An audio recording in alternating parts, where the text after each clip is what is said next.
Daniel got promoted. Now he makes around $80,000 a year. That is about $1,300 more per month than before. He is not reckless. He does not buy luxury stuff.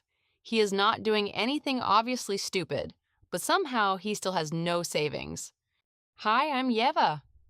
And if you think money problems are always about low income or obviously bad decisions, they are not. A lot of the time, money slips away from people who see themselves as rational. Because in personal finance, the most expensive mistakes often look completely normal. And in this story, one habit matters more than all the others. We will come back to it. But first, we need to understand why this happens at all. You would think that for someone who is used to doing everything right, money should be easier. But money is not a test of intelligence. It is a test of behavior. People like this rarely say to themselves, I am doing something dumb. It usually sounds more like, this is normal. I deserve this. I have it under control. And that is exactly why, by the end of the month, the account is nearly empty again, because too many things feel normal. For Daniel, it looked like this. He graduated with honors, got a job as an engineer at a large company. Over the next few years, he became the kind of person trusted with serious projects. He has a wife, a calm, stable life. On weekends, he can grab a beer with friends, order food, and watch the game. He is not flashy. He is not trying to look richer than he is. From the outside, he seems like exactly the kind of person who should have everything under control. And recently, Daniel got promoted. Now he makes around $80,000 a year, and he was sure life would start feeling noticeably easier. But a year goes by, and it almost feels the same. He is making more money, but the pressure has not really gone away. And now I am going to show you the 3 traps that explain why. Daniel thought his problem was income. Basically, yeah, of course, I just was not making enough. So after the promotion, it felt like now he could finally do things properly. Take his wife on a decent vacation, build up a cushion, stop living in that constant, hopefully nothing goes wrong mode. But let's look at where the money actually went. A slightly better apartment, minus $500, not luxury, just a nicer area, a newer building, a gym downstairs. A better car, minus $250, not a luxury car. His old one was just starting to annoy him, and he wanted something more comfortable. A couple of food deliveries a week. Another $300, DoorDash, sushi, something quick after work. Then the small stuff, Spotify, Netflix, Uber, coffee on the way, something for the house, one useful purchase on Amazon, another $250. And here's what that added up to. No real vacation with his wife, no emergency cushion, and no feeling of freedom. The exact thing he thought this raise would finally give him. The problem is not the spending itself. The problem is that his income went up and his lifestyle rose with it. So now there is more money coming in, but still no more freedom. There's a second trap people like Daniel fall into all the time.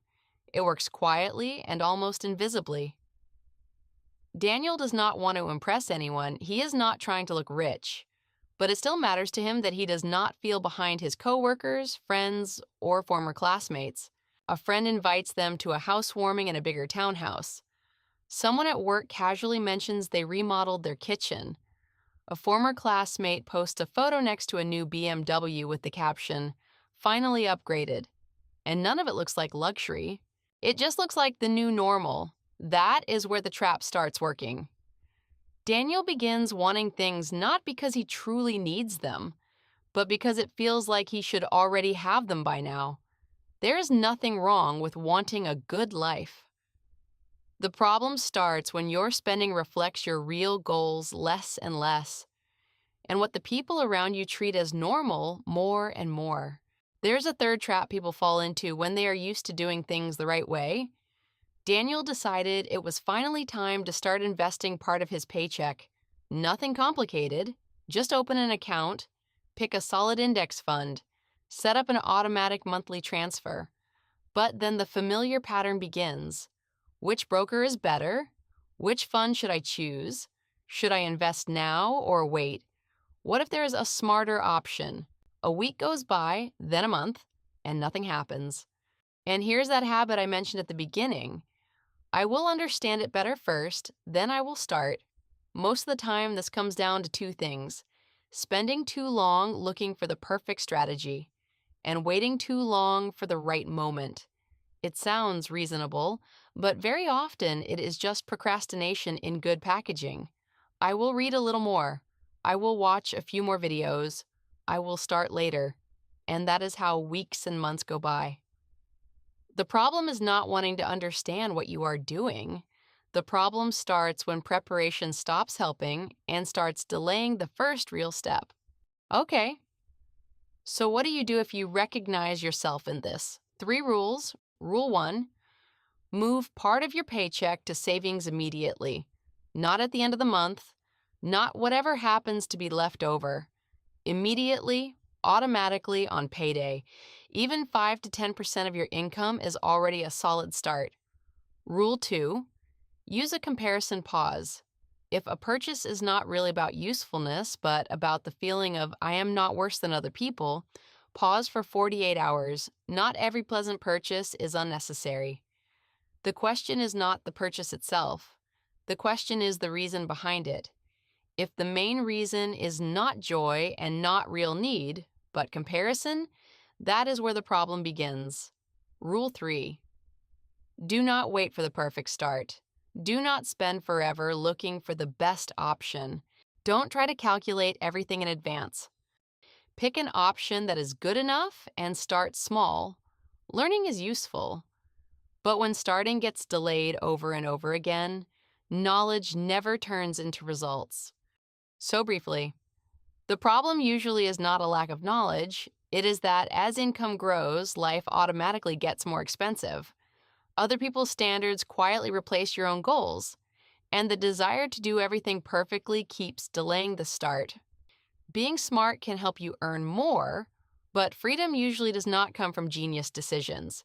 It comes from simple actions you repeat consistently instead of postponing them until the perfect moment.